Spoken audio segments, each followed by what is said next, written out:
ये छत किसके घर की थी ये आपको व्लॉग देखकर फिर ही पता चलेगा। अस्सलाम वालेकुम, वेलकम करती हूँ लाइफ इज रबिया के साथ। उम्मीद है आप सब खैरियत से होंगे। आज की शुरुआत सरी से नहीं बल्कि कुरान पाक की तिलावत से हुई, क्योंकि मेरा टास्क था कि आज संडे का दिन है तो सोचा 3 सिपारे पढ़ूंगी, क्योंकि नॉर्मली इतना वक्त नहीं मिलता और लास्ट दिनों में तो बिल्कुल भी एनर्जी नहीं होती। इसलिए सोचा आज ट्यूशन की भी छुट्टी है तो ज्यादा काम नहीं करूंगी, सिर्फ तिलावत ही करूंगी। एक सिपारा पढ़ने के बाद मैं किचन में आ गई। सबसे पहले आटा गूंद कर साइड पर रख दिया और फिर किचन की सफाई की। मेरा बेटा भी मेरे साथ ही बैठा रहा।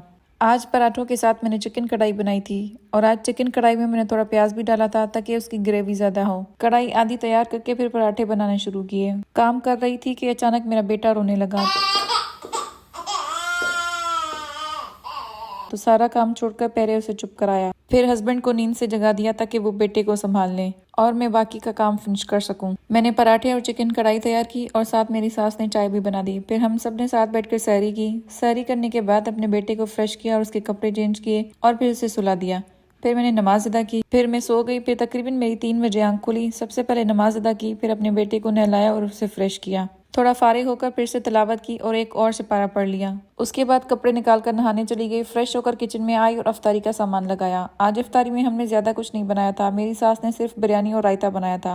थोड़ी बहुत अफ्तारी मेरे हस्बैंड के चाचू के घर से आई थी और थोड़ी बहुत अफ्तारी मेरे स्टूडेंट्स के घर से आई थी। खैर, अफ्तारी का सारा सामान लगाकर फिर मैंने टैंक बनाया। फिर हम सब ने साथ बैठकर दुआ मांगी और फिर अजान आ गई तो रोज़ा खोला। रोज़ा खोलने के बाद बिरयानी खाई जो कि बहुत लजीज बनी थी। आज मेरा दिल कर रहा था कि बिरयानी के साथ मैं नेशनल का डब्बे वाला अचार खाऊं। फिर हस्बैंड से फरमाइश की कि लेकर आएं, लेकिन फिर वो मिला नहीं, तो फिर हस्बैंड छोटे पैकेट्स ही लेकर आ गए।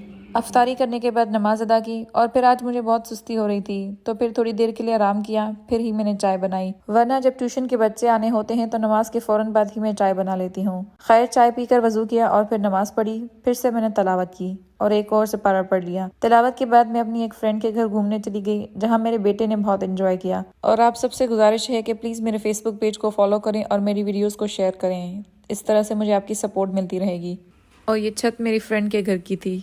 अब व्लॉग को करते हैं यहीं पर एंड। मिलते हैं नेक्स्ट वीडियो में, तब तक के लिए अल्लाह हाफिज।